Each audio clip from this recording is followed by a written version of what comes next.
Hello friends, ગામઠી કિચનમાં તમારું હાર્દિક સ્વાગત છે। આજે આપણે બનાવીશું ગોળ કેરી। ખાટું, તીખું, મીઠું, ચટાકેદાર અથાણું બધાને ભાવતું હોય, પણ ઘણી વખત શું થાય કે ગોળનું પાણી થઈ જતું હોય, કેરીના કટકા ચવડ થઈ જતા હોય, કાળું પડી જતું હોય, ફૂગ વળી જતી હોય। પણ આજે હું એવી રીતના તમને ગોળ કેરીની રીત શીખડાવીશ કે 2 વર્ષ સુધી એવું ને એવું રહેશે। અને તમે જોઈ શકો છો ફ્રેન્ડ્સ કે નથી ગોળનું પાણી થયું કે કાંઈ પણ નથી થયું ને એકદમ સરસ લચકા પડતું આપણું અથાણું તૈયાર છે। તો ચાલો જોઈ લઈએ ને કેવી રીતે બનાવવું। ગોળ કેરીનું અથાણું બનાવવા માટે અહીંયા આપણે 1 કિલો કેસર કેરી લીધી છે। સામાન્ય આપણે રાજાપુરીનું જ ગોળ કેરી બનાવતા હોય, પણ અહીંયા કેસર કેરીનું અથાણું બનાવીએ તો એટલું સરસ સોફ્ટ અને એટલી સરસ સ્મેલ આવે કે એકવાર તમે બનાવીને ચોક્કસ જોજો। અહીંયા આપણે આ કેસર કેરી લઈ અને ધોઈ લીધી છે, તેની હવે છાલ કાઢી લેશું। આ જ રીતે ઉપરનો ભાગ દૂર કરી અને આપણે છાલ કાઢી લેવાની છે। બધી જ કેરીની આ રીતે આપણે છાલ કાઢી લઈએ। કેરીને છાલ કાઢી લીધા પછી આપણે તેના પીસ કરવાના છે। આ જ રીતે પેલા કેરીની ચીરી કરી લેવાની। અથાણામાં જેવડી ઉપયોગમાં લેવાના હોય તેવડા પીસ કરી લેવાના, નાના મોટા જેવડા ગમે તેવડા પીસ કરી લેવાના। અહીંયા હું આ જ રીતના પીસ કરીશ અને આ પીસ કરી લીધા પછી સીધા આપણે પાણીમાં જ એડ કરી દેવાના છે। તો આ જ રીતે આપણે દરેક કેરીના પીસ કરી અને પાણીમાં એડ કરી દઈએ। કેરીના આપણે પીસ કરી લીધા પછી પાણીમાં રાખી દીધા છે અને એને 2 થી 3 વખત આપણે ધોઈ લીધા છે। આમ તમે જોઈ શકો છો એકદમ ચોખ્ખું પાણી થઈ ગયું છે। તેને હવે આપણે એક બીજા તપેલામાં લઈ લેશું। બીજા તપેલામાં લઈ લીધા પછી આપણે 3 ટેબલ સ્પૂન નમક લેશું। આખી ભરીને 3 ટેબલ સ્પૂન લઈ લેવાની છે। 1 ટેબલ સ્પૂન હળદર પાવડર લેશું અને એકદમ ઉછાળીને બધું મિક્સ કરી દેશું। અહીંયા આપણું હળદર અને નમક બધું મિક્સ થઈ ગયું છે। આને હવે આપણે ઓવરનાઇટ અથવા તો 8 થી 10 કલાક માટે ઢાંકીને રાખી દેવાનું છે। અહીંયા આપણે કેરીને ઓવરનાઇટ રાખી દીધી હતી। તમે જોઈ શકો છો ફ્રેન્ડ્સ કે એકદમ કેરીનું પાણી થઈ ગયું છે અને કેરી પણ આપણી એકદમ સોફ્ટ એવી થઈ ગઈ છે। આ પાણીને હવે આપણે નિતારી લેવાનું છે।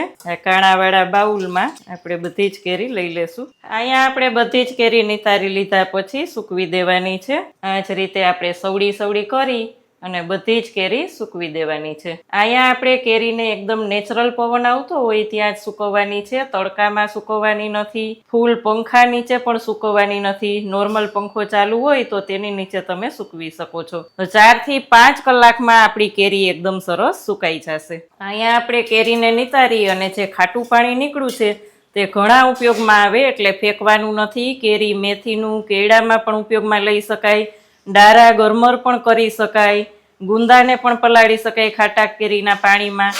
એટલે જો હમણાં ના બનાવવું હોય તો બોટલ ભરી અને ફ્રીજમાં રાખી દેવાનું, પણ ફેંકવાનું નથી। હવે આપણે કેરીમાં એડ કરવાના મસાલા તૈયાર કરીએ। અહીંયા આપણે ધાણાના કુરિયા 75 ગ્રામ લીધા છે।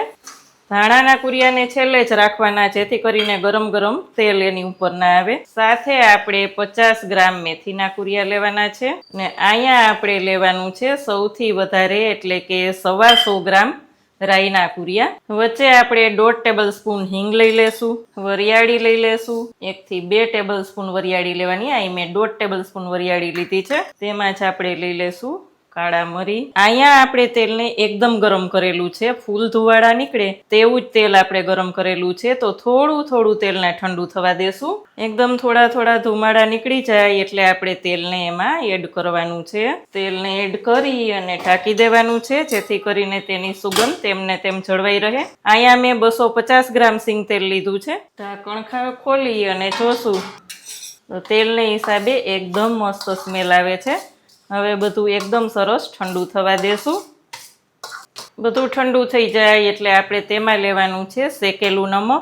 નમકને થોડું રોસ્ટ કરી લેવાનું, જેથી કરીને મોઇસ્ચર ના રહે।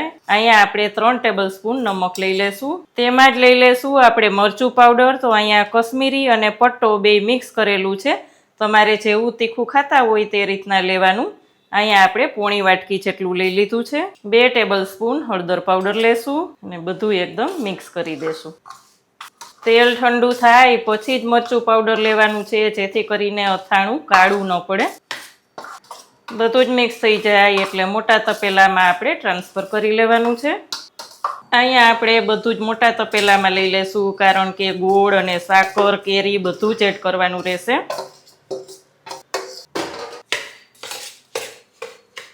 બધું જ મિક્સ કરી દીધા પછી અહીંયા આપણે ગોળ અને સાકર બેય લેવાના છીએ. આ સાકર જે મોટી મોટી આવે છે ખડી સાકર, તેને જ આપણે થોડી થોડી ખાંડી અને મિક્સરમાં દળી લીધી છે. તો અહીંયા 500 ગ્રામ સાકર લીધી છે આપણે અને 400 ગ્રામ ગોળ લીધો છે. કોલ્હાપુરી ગોળ જે અથાણાનો સ્પેશિયલ હોય તે જ ગોળ આપણે લીધો છે. સાકરથી અથાણાનો કલર એકદમ સરસ આખું વર્ષ સુધી રહેશે.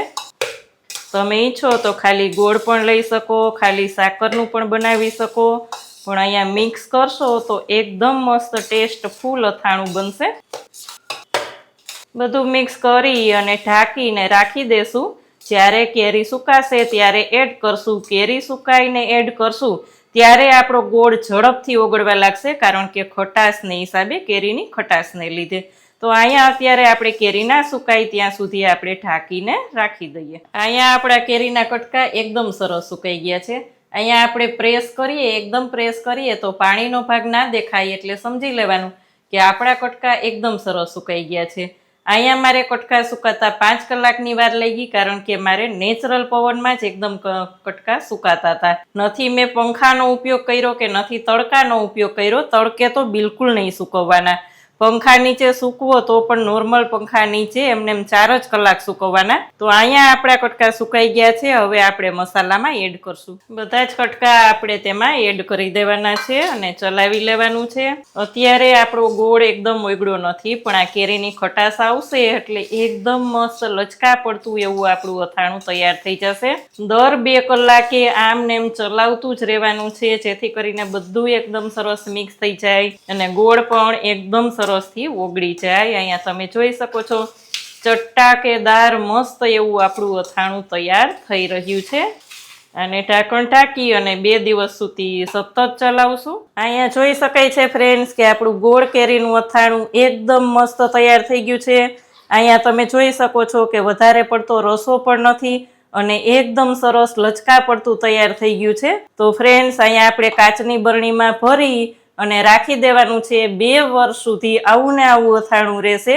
આ કાચની બરણીને સારી રીતે ધોઈ અને 2 થી 3 કલાક તડકામાં રાખી અને પછી જ ભરવાનું છે, જેથી કરીને આખા વર્ષ દરમિયાન કે જ્યાં સુધી ખલાસ ના થાય ત્યાં સુધીમાં તમારું અથાણું કોઈ દિવસ પણ નહીં બગડે. જો રેસીપી સારી લાગે તો કમેન્ટ ચોક્કસ કરજો. કેવી લાગી આજની રેસીપી? જો સારી લાગે તો વિડીયોને લાઈક કરજો, શેર કરજો. ચેનલમાં નવા હોય તો સબસ્ક્રાઈબ કરીને બેલ આઇકોન પ્રેસ કરજો. આવજો ફ્રેન્ડ્સ.